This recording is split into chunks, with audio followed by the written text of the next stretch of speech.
हाँ, तो बहुत ही ऑथेंटिक सिलेबस प्रोवाइड करा दिया मैंने आपको कल। टाइम टेबल बहुत ज़बरदस्त मैंने आपको प्रोवाइड करा दिया। उन दोनों को प्रोवाइड कराने के बाद आज अपने स्टार्ट कर देंगे ज्योग्राफी। अब आपका टाइम क्या नाम वो सिलेबस तो आ गया, तो अब इस अकॉर्डिंग टू सिलेबस सारा कोर्स एसएसटी का, साइंस का, मैथ्स का अपन ने कर लिया, English grammar, Hindi grammar, Sanskrit grammar सब का कराने की कोशिश कर रहा हूँ। जल्द से जल्द अपन 1 मंथ के अंदर पूरा कोर्स कर लेंगे। बस आपको साथ के साथ पढ़ना है। डेली वीडियो मिलेगा आपको, बेसिकली पूरा चैप्टर का वीडियो मिलेगा, क्योंकि ज़्यादा कोर्स है नहीं, तो मैं कोशिश करूँगा कि एक ही वीडियो में कंप्लीट कर दूँ। कुछ हिस्ट्री वाले उनके कोई एक चैप्टर के 2 या 3 वीडियो बन सकते हैं, बाकी मोस्टली जितना कोशिश होगी वो करेंगे। आज अपन स्टार्ट करेंगे ज्योग्राफी, ठीक है। ज्योग्राफी का मतलब होता है भूगोल, और इस भूगोल के अंदर अपन चैप्टर स्टार्ट कर रहे हैं आपका 11वां। पूरी बात सुनना, इसका चैप्टर नंबर अपन कौन से स्टार्ट कर रहे हैं? 11। इस 11वें चैप्टर की खास बात क्या है कि ये आपके आ रहा है 4 नंबर का, 4 मार्क्स का, ठीक है। अब प्रॉब्लम क्या है कि इसका ब्लूप्रिंट नहीं है, और ब्लूप्रिंट हमेशा कभी फिक्स होता भी नहीं है, ये ध्यान रखना। तो ब्लूप्रिंट नहीं है का मतलब ये है कि हो सकता है 1+3 में आए 4 नंबर, हो सकता है वो 2+2 में आए, और हो सकता है वो पूरा अकेला 4 नंबर में आए। इन 3 तरह के क्वेश्चन आपके इस चैप्टर से आ सकते हैं। या तो 2 क्वेश्चन आ जाए 1 नंबर का, 3 नंबर का, या 2 आ जाए 2 नंबर का, या 1 आ जाए 4 नंबर का, या फिर 1 आ जाए, वो तो खैर हो गया ऊपर 3 का 1 आ जाए। तो ये जितने पोर्शन हैं, तो इन सभी बातों को मैंने ध्यान में रखते हुए आपके नोट्स बनवाऊंगा बहुत ही परफेक्ट। हाँ, शर्त और गारंटी क्या है, मेरे नोट्स के अलावा आपको कुछ भी, ना तो गाइड पढ़नी है ना बुक पढ़नी, कुछ नहीं पढ़ना, सब कुछ उसमें इंक्लूड है। ये पहले पढ़ लो, उसके बाद कुछ मैं आपको मोस्ट क्वेश्चन, यानी कि जो एग्जाम नज़दीक आएंगे तो मोस्ट क्वेश्चन प्रोवाइड कर दूंगा। जैसे कुछ बच्चे ऐसे होते हैं जो इतने कोर्स कम हो गया फिर भी नहीं पढ़ पाते, तो उनके लिए भी ऐसा स्कीम लाएंगे कि ऐसा नहीं कोई बच्चा फेल हो जाए। फेल किसी को नहीं होने दूंगा, एक गारंटी है, क्योंकि पिछली बार भी आपने देखा होगा मैंने मोस्ट क्वेश्चन जो लगवाए वही आपके आए हैं। तो इस अकॉर्डिंग मैंने नोट्स बनवाए हैं कि जैसे अपन अगर पूरा पूछेगा, भाई इस चैप्टर में 2 ही क्वेश्चन बनाए हैं पूरे बड़े, तो तब अगर 4 नंबर में आए तब तो ये दोनों क्वेश्चन पूरे लिखने हैं। या फिर मैंने जो पॉइंट बनाए अंदर उनमें 1+3 यानी 1 मार्क्स के जितने भी क्वेश्चन बन सकते हैं, मैंने आपको सारी बातें बता दूंगा इसके अंदर। वो हैं 2 के मतलब उसका आधा कर देना, मतलब जिसमें कोई 6 पॉइंट है उसमें 3 पॉइंट लिख देना, कोई 3 पॉइंट लिख दे, 2 में से 2 नंबर आ गए। इस तरीके से अपन इस पूरी बातों को ध्यान में रखते हुए अपन चलने वाले हैं, ठीक है। तो और ये चैप्टर आपको इस एक ही वीडियो में कंप्लीट मिल जाएगा, ठीक है। तो अब अपन स्टार्ट करते हैं आपका चैप्टर 11। अब क्वेश्चन इसके अंदर पहला है, तो भारत में औद्योगिक प्रदूषण का अपन को वर्णन करना है। औद्योगिक प्रदूषण का मतलब होता है describe the condition of industrialisation pollution in India. देखो वैसे औद्योगिक प्रदूषण आपके टॉपिक क्यों जोड़ा है, क्योंकि इससे आपको बहुत नॉलेज इंक्रीज होगा आपका। भाई औद्योगिक मतलब इंडस्ट्रियल करना अच्छी बात है, इंडस्ट्रियल अपन जितने उद्योग धंधे करेंगे अपन देश के लिए उतना अच्छा है, लेकिन उनसे बहुत सारी प्रॉब्लम क्रिएट होती है। दोनों लैंग्वेज में लिखा हुआ है, बहुत परफेक्ट नोट्स है, दोनों लैंग्वेज समझ में ज़्यादा अच्छे से आती है। तो मेरा कहने का मतलब ये है कि किसी भी देश में विनिर्माण करना मतलब कंस्ट्रक्शन करना अच्छी बात है, जहाँ देश के आर्थिक तंत्र में वो डेवलपमेंट में विकास में सहायक है, लेकिन वहीं देश में मानव सभ्यता तथा प्रकृति के विनाश में बहुत नुकसानदायक भी हो। यानी कि manufacturing industries help in development of economic system, लेकिन other hand which helps in destruction of human civilisation and nature, दोनों को डिस्टर्बेंस भी करती है। कैसे?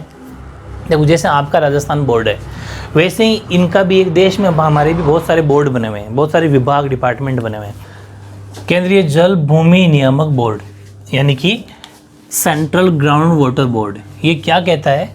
ये यूँ कहता है कि गंगा जो हमारी नदी है, गंगा नदी, गंगा रिवर और उसकी ट्रिब्यूटरी मतलब उसके सहायक यमुना, उसके किनारे स्थित बहुत सारा चमड़ा, कागज, खाद, रसायन यानी केमिकल और बहुत सारी औषधि उद्योग के अपशिष्ट हो गए हैं। इस कारण वो बहुत ज़्यादा प्रदूषित हो गई है। मतलब कि उसके पास में क्या क्या हो गया? Waste of leather, paper, manure, chemical, है ना, और ड्रग इंडस्ट्रीज होने की वजह से। तो यही तो कारण है। इंडस्ट्री होना अच्छी बात है और होना भी देश के लिए सही बात है, लेकिन इससे नुकसान हमारे देश को क्या होता है कि यहाँ पर ये बहुत नदी बहुत ज़्यादा पोल्यूटेड हो गई, बहुत ज़्यादा प्रदूषित हो गई। Very easy. दूसरा पॉइंट ये लाइक करके लिखना। लाइक का मतलब कि हम रीज़न बता रहे हैं कि क्यों इस ये हमारा ये पोल्यूशन है वो बढ़ रहा है, ये फ़ायदेमंद है या नुकसानदायक क्यों है वो बताना है। दूसरा पॉइंट है in the same way the Gomti river, जो गोमती नदी है नियर लखनऊ के पास में, ये has become extremely poisonous due to the waste of paper and sugar industries. Dead fishes are often seen there. बहुत ईजी है, यानी कि गोमती नदी जो लखनऊ के पास में है, वहाँ पर कागज़, आपको पता है लखनऊ यूपी साइड में गन्ना बहुत होता है, तो वहाँ पर कागज़ और गन्ना उद्योग के अपशिष्ट है, उद्योग तो लग गया, इंडस्ट्री तो लग गई, लेकिन उनसे बहुत सारा अपशिष्ट आता है, अपशिष्ट मतलब वेस्ट निकल के आता है, उससे वहाँ पर बहुत ज़्यादा वो जो नदी है गोमती वो जहरीली हो गई, विषाक्त हो चुकी है। इस कारण से अक्सर मछलियाँ वहाँ पर मरी हुई मिलती है। तो फिशेज अगर मरी हुई मिलेगी तो हमारे लिए नुकसान है, देश के लिए भी, और हमारे इसके जो जल के जो जीव होते हैं उनके लिए, है ना। तो ये कुछ बातें हैं, नुकसान बहुत करती है, क्योंकि टॉपिक है क्या नाम है, औद्योगिक प्रदूषण बताना है अपन को। फिर तीसरा पॉइंट है, एक स्टडी के अनुसार, एक अध्ययन के मुताबिक देश में 30% जो शहरों के लोग हैं, महानगरीय जनसंख्या जो हैं, जो शहरों में निवास करते हैं, उनमें सांस की बीमारी से ग्रसित हो रहे हैं। क्योंकि इंडस्ट्रीज होती है, तो इंडस्ट्री का मतलब फैक्ट्रियाँ लगना, औद्योगिक धंधे लग जाते हैं, उनसे निकलता है धुआं, और धुएं से लोग क्या हो जाते हैं, धुआं निकलेगा तो लोगों में सांस की जो ब्रीथिंग सिस्टम है वो थोड़ा डैमेज होगा, इफेक्ट करेगा उसको, तो ब्रीथ जो प्रॉब्लम क्रिएट होने वाली है, मतलब सांस की बहुत सारी प्रॉब्लम लोगों की, और ये अस्थमा टाइप रोग हो जाते हैं। यानी कि 30% ऑफ अर्बन पॉपुलेशन, अर्बन का मतलब शहरी, urban population in the country is suffering from disease related to breathing. ये कारण हो गया, ये भी एक बहुत बड़ा नुकसान है इसकी वजह से।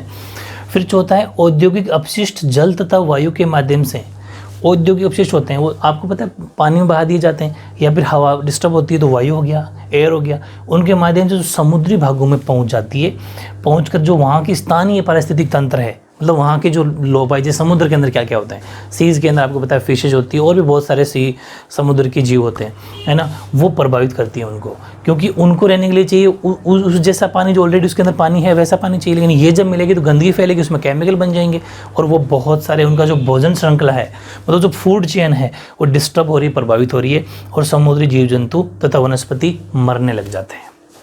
समझ गए, यानी industrial waste reaches the ocean parts of the country through air and water and influence the local biological system which affects the food chain and destroyed sea animals and vegetation. वहाँ की वनस्पति और सी एनिमल्स खत्म होते जा रहे हैं। Easy है बहुत, ऐसे ही आप लिख सकते हो। पाँचवां पॉइंट, भारत में हर 8 में से, आपको पता है जो अपन एक पढ़ेंगे आपके चैप्टर में है, लुप्त होने वाली प्रजातियाँ होती है, जो लुप्त होने का मतलब जो लगभग खत्म होने के कगार पर है। तो भारत में हर 8 में से एक पक्षी लुप्त होने की कगार पर हैं। हर 8वां पक्षी खत्म होने जा रहा है। कारण क्या है? क्योंकि औद्योगिकरण बढ़ रहा है भाई, फैक्ट्रियाँ वगैरह लग रही है, बिजनेस, ये धंधा बढ़ रहा है। इस वजह से क्या होता है, जैसे एक सपोज अपन एक बात करें, लगभग फैक्ट्रियाँ कहाँ लगाते हैं देश में हमारे, लगभग कहाँ लगती है कि जहाँ पर कह दिया साहब, जहाँ खुला हो, जंगल टाइप हो, जो शहर से बाहर हो, तो भाई वहाँ पर फैक्ट्रियाँ तो लगाना ठीक है, देश के लिए भी ज़रूरी है, लेकिन वहाँ पर ऑलरेडी बहुत सारे ऐसे एनिमल्स या बर्ड्स, ऐसे पक्षी रहते हैं जो उनको वहाँ का जो एटमॉस्फियर है, जो वहाँ का वातावरण है, वो उनको सूटेबल है, वो उनका वही सेट होता है। जैसे अपन रहते हैं, अपन कहीं अलग जगह जाते हैं तो अपन का मन नहीं लगता, और वाकई खूब सारी ऐसी जगह हैं हमारे लिए भी जो हमें मन नहीं लगता वहाँ पर, लेकिन हम जिस इलाके में रहते हैं या फिर जहाँ आसपास कुछ सिटीज़ में रहेंगे तो अपन को अच्छा लगेगा कि हाँ ऐसा ही है। वैसे ही इनके साथ भी होता है। फिर भी अगर ज़बरदस्ती उनको वहाँ पर रखोगे तो फिर वो मर जाएंगे। मतलब क्या है कि उनका पारिस्थितिक तंत्र कहाँ क्या हेरा, औद्योगिकरण व परिवहन के साधनों तथा मार्गों से इनके प्राकृतिक आवास यानी रहने के घर, भोजन और स्रोत समाप्त होते जा रहे हैं। इस वजह से वो क्या होंगे, वो डिस्टर्ब होते हैं और वो मर जाते हैं। जैसे अपन बड़े बड़े हाईवेज देखी हुई, अपन रोडें निकालते हैं, तो रोड निकालते हैं तो जंगल में से पेड़ पौधों कितने भी कटाई होती है पेड़ पौधों की, तो पेड़ पौधों में तो रहते हैं पक्षी, तो ये डिस्टर्ब होंगे। इंग्लिश में बोलना चाहूँ तो 1 out of 8 birds in India is on the verge of extinct due to, देखो एक्सटिंक्ट का मतलब होता है जो खत्म होने जा रहे हैं, विलुप्त, due to industrialisation and increasing means of transportation wildlife has been deprived of their nature habitat, क्योंकि उनको जो रहने का आवास वगैरह वो डिस्टर्ब हो रहे हैं।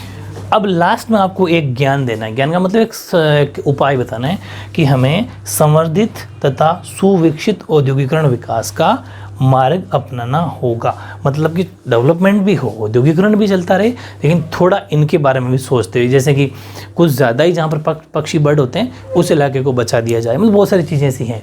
सो it is necessary for us to adopt the path of sensible and moderate industrialisation, utilisation sorry, moderate utilisation of industrial development. Industrial development भी होते रहना चाहिए। जैसे खूब सारी, जैसे नदियों में पानी जो बहाया जाता है उसको रोक लिया जाए, कहीं ऐसी जगह बना दी जाए। जैसे वेस्ट होता है उसको क्यों ना समुद्रों में क्यों डाला जाए, उसको कहीं एक जगह स्टोर कर लिया जाए, जहाँ से अपन ने पिछले चैप्टर में पढ़ा था इलेक्ट्रिसिटी पैदा की जा सकती है। तो ये बहुत सारी इंपॉर्टेंट बातें। अब सुनो, ये अगर 4 नंबर में आएगा तो भी इतना ही लिखना है, 3 में आएगा तो भी इतना ही लिखना है, 3 में कोई एक आध पॉइंट कम ग्रोथ कर देना, वैसे पूरा सही है।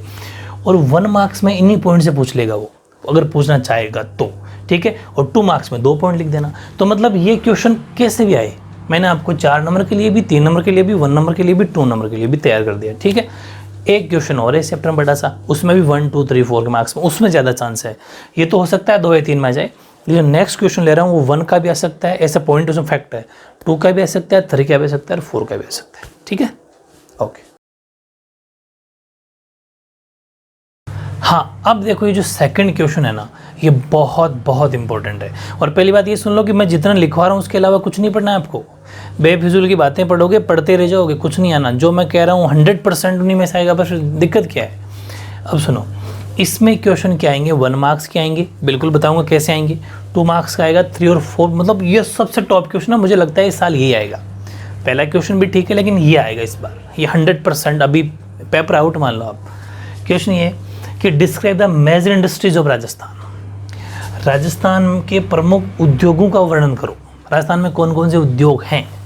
देखो तो राजस्थान, अब थोड़ी सी 2-3 लाइन बात इसके नॉलेज के बारे में लिखी है अपन ने। अगर 4 नंबर में आए ना तब ये बातें लिखनी है, वरना ये 3 लाइन आपको लिखने की ज़रूरत नहीं है। अब सुनो, आपको मैं बताऊँ 1 मार्क्स का कैसे आएगा। जैसे 1 मार्क्स ऐसा आएगा कि सीमेंट सिटी किसे कहते हैं, तो आप कहोगे चित्तौड़गढ़ को कहते हैं। सीमेंट सिटी का मतलब हिंदी में, सीमेंट सिटी का मतलब सीमेंट शहर, ठीक है। ये रहा, यानी कि चित्तौड़गढ़ को सीमेंट शहर के नाम से भी जाना जाता है चित्तौड़गढ़ जिले में, क्योंकि सीमेंट नगरी बोल दो, सीमेंट नगरी के नाम से भी जाना जाता है। फिर 1 मार्क्स का क्वेश्चन आ जाएगा कि सबसे राजस्थान के अंदर सीमेंट प्रोडक्शन राजस्थान कौन से स्थान पर है, तो अपन कहेंगे अपन पहले नंबर पर राजस्थान सीमेंट के अंदर फर्स्ट नंबर पर है। ऐसे क्वेश्चन आ जाएंगे। फिर जैसे ये फर्स्ट है, इसमें अगर एक बात आ जाए कि हमारे पूरे देश के अंदर हमारा कितना कंट्रीब्यूशन है, तो 6% है। ऐसे क्वेश्चन 1 मार्क्स में आएंगे, इसलिए इसमें कुछ भी नहीं छोड़ना। हाँ एक बात और कि लिंक और जेड किन जिलों में होते हैं, डिस्ट्रिक्ट पूछेगा, 100% डिस्ट्रिक्ट पूछेगा। तो ये रहा जावर, देबारी, चंदेरिया, राजपुरा दरीबा, रामपुर दरीबा, ये वो ज़िले हैं जहाँ पर लेड जिंक इंडस्ट्री है, ठीक है। तो इस तरीके से तैयारी करनी, डिस्ट्रिक्ट पूछेगा, इसलिए लाइन टू लाइन इनमें कुछ भी नहीं छोड़ना, बहुत इंपॉर्टेंट। अब अपन बात करते हैं आंसर की। पहला, Rajasthan is backward state industries as compare to other state. Rajasthan अन्य राज्यों की तुलना में थोड़ा पिछड़ा हुआ है, किसमें, इन उद्योगों में। फिर इसका जो कंट्रीब्यूशन है मेनली वो 6% of total industrial production of the country and contribution 30% in gross domestic production of state. यानी कि हमारे जो देश का 6% योगदान तो है, सकल घरेलू उत्पाद में तो 30% है, और औद्योगिक जो कुल देश का कुल औद्योगिक उत्पादन में 6% योगदान है हमारा। फिर सुन लो, हमारे देश का जो औद्योगिक इंडस्ट्रियल जो प्रोडक्शन है उसमें तो हम 6% है पूरे देश में। लेकिन अगर अपन बात करें हमारे इस राजस्थान की जीडीपी की, ग्रोस डोमेस्टिक प्रोडक्ट मतलब सकल घरेलू उत्पाद, उसमें हम 30% है। इसमें इंडस्ट्रियल का मतलब 30% हेल्प है हमारी, किसमें, राजस्थान के जीडीपी में, ठीक है। ओके, फिर आता है major industries of Rajasthan. Rajasthan के प्रमुख उद्योग कौन कौन से, राजस्थान में कौन कौन से प्रमुख इंडस्ट्रीज हैं। पहली, लेड जिंक इंडस्ट्री, यानी कि सीसा जस्ता उद्योग, समझ गए। अब इसका आंसर क्या होगा कि there are large deposit of lead and zinc in Aravalli mountain range in the state, so the industrial units of lead and zinc have been established in Jawar, Debari, Udaipur के अंदर पड़ता है।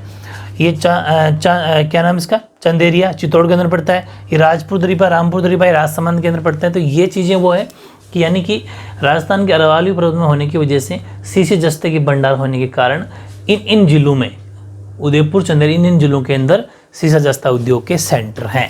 समझ पा रहे हो। एग्जाम आएगा शीशा जस्ता राजस्थान में कहाँ कहाँ होता है, आप लिखोगे जावर, देवारी, कोई 2-3 नाम भी लिख दोगे तो आपके 1 नंबर का क्वेश्चन तैयार है। फिर है सीमेंट उद्योग। तो वेरी इंपॉर्टेंट बात, राजस्थान सीमेंट के अंदर नंबर 1 पे है। राजस्थान सीमेंट उत्पादन में प्रथम है हमारे देश में, भारत में नंबर 1 पहले स्टेट पर राजस्थान आता है। और राजस्थान में सीमेंट उद्योग की शुरुआत हुई थी 1912-13 में लाखेरी में, लाखेरी बूंदी में पड़ता है। हालांकि मैं थोड़ा ये कॉम्पिटेटिव एग्जाम का हमारे क्वेश्चन है, लेकिन मैं आपको नॉलेज करवा देता हूँ कि राजस्थान सीमेंट में फर्स्ट है, और सीमेंट इंडस्ट्री में राजस्थान 1912-13 लाखेरी जो बूंदी डिस्ट्रिक्ट के अंदर आती है, वहाँ से हमने सीमेंट बनाना शुरू किया था। एग्जाम में क्वेश्चन ये भी आ सकता है कि राजस्थान में सीमेंट की शुरुआत या स्टार्टिंग कहाँ से करीबन है, तो लाखेरी बूंदी से। अब सीमेंट बनाने वाले ज़िले कौन कौन से हैं, डिस्ट्रिक्ट हिंदी इंग्लिश सेम ही है, निम्बाहेड़ा जिला है, चित्तौड़गढ़ जिला है, कोटा जिला है, बूंदी एंड सवाई माधोपुर। याद रखना है, यहाँ पर सीमेंट उत्पादन ज़्यादा होता है। ओके, फिर there are 6 large scale cement factories in Chittorgarh, so it is called the cement city of state. इस चित्तौड़गढ़ के अंदर 6 बड़ी सीमेंट की फैक्ट्रियाँ लगी हुई है, ऐसा मान लो, इसलिए उसको सीमेंट सिटी कहा जाता है। किसको? चित्तौड़गढ़ को। सीमेंट सिटी का मतलब सीमेंट की नगरी। एग्जाम 1 मार्क्स में क्वेश्चन आएगा, तो ऐसे तो 1 मार्क्स में आएंगे, इसलिए मैंने सब कुछ एक ही में मर्ज कर दिया कि बड़ा आएगा तो ये लिखना है, छोटे आएंगे तो अंदर से उठाना है, पॉइंट एक भी नहीं छोड़ना। 16% of total cement production of the country is taken from Rajasthan. पूरे सीमेंट प्रोडक्शन का 16% हम देते हैं, राजस्थान देता है 16% प्रोडक्शन उत्पादन, और 90% सीमेंट और 10% वाइट सीमेंट। हाँ, ये ध्यान रखना, हमारी जो सीमेंट होती है ना, वो 90% तो पोर्टलैंड होती है, यानी कि देश का 16% राजस्थान में होता है, और राज्य में 90% पोर्टलैंड सीमेंट और 10% सफ़ेद सीमेंट का। पोर्टलैंड का मतलब जो नॉर्मल सीमेंट होती है, आप देखती हो जो अपने घरों में काम लेते हैं, सीमेंट जो होती है ना, जिसमें ये मकान बनाते हैं, वो वाली।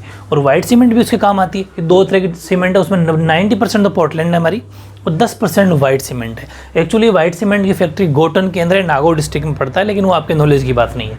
तो 10% सफ़ेद सीमेंट का निर्माण किया जाता है और 90% पोर्टलैंड सीमेंट का निर्माण हमारी सीमेंट राजस्थान के अंदर। बहुत बड़ी बात है, बताओ कि पूरे देश का 16% सीमेंट तो राजस्थान में होता है, बहुत बड़ी बात है। यहाँ सभी क्वेश्चन आ सकते हैं।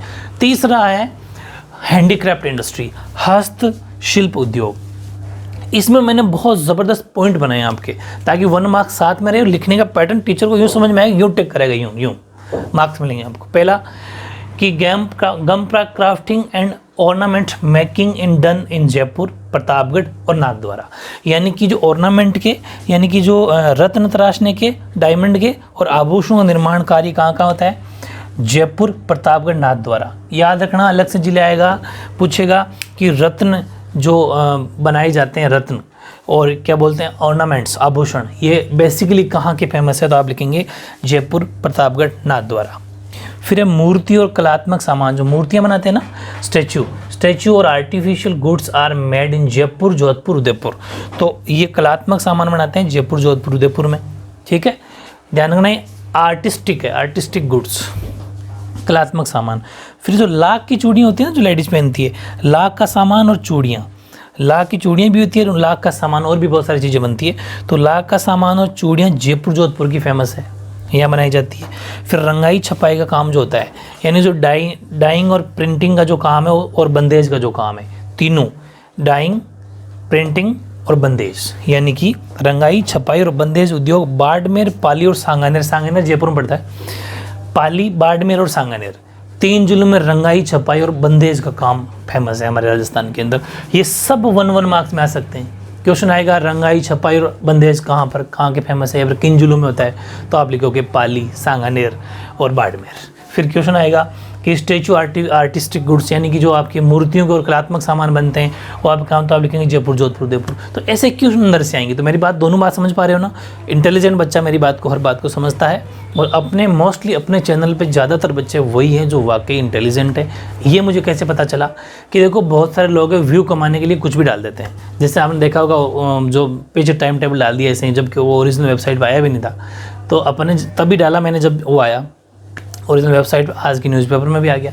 तो यहाँ पर हाँ, मुझे कैसे पता चला कि इंटेलिजेंट बच्चे पढ़ते हैं कि हमारे जो अपन वीडियो का जो व्यू टाइम देखते हैं, व्यू टाइम बहुत अच्छा आता है। इसका मतलब ये कि अपने वीडियो को लगभग बच्चे सारा वीडियो देखते हैं, और कुछ व्यू वाले होते हैं, उनका देखना आपका व्यू टाइम 1 मिनट का भी नहीं है। तो ये इंटेलिजेंट बच्चों की पहचान है, और ये जो बातें मैं आपको पॉइंट बना के लिखा रहा हूँ, ऐसे ऐसे एग्जाम आपको लिख के आना है। ठीक है, तो चौथा पॉइंट लिखो, मार्बल इंडस्ट्री। मार्बल इंडस्ट्री का मतलब है मार्बल उद्योग, या फिर इसको संगमरमर उद्योग ही बोलते हैं। हिंदी मार्बल क्या बोलते हैं? संगमरमर उद्योग। इनके अलावा कुछ नहीं पढ़ना, इसमें 1, 2 सब, लेकिन एक भी पॉइंट छोड़ना मत। देखो, वैसे ही कोर्स कम कर दिया, तो अब इसके में तो कुछ भी डीपली आ सकता है, इसलिए ध्यान रखना। जैसे मार्बल की अपन बात करें ना, तो राजस्थान में हाई क्वालिटी का मार्बल अवेलेबल है, मतलब हमारे यहाँ पर अच्छे क्वालिटी का मार्बल मिलता है। इसलिए इन मार्बल की कटिंग के लिए, पॉलिशिंग के लिए, ग्राइंडिंग के लिए have been establish in Makrana, Sirohi, Rajnagar, Chittor, Udaipur, Kishangarh.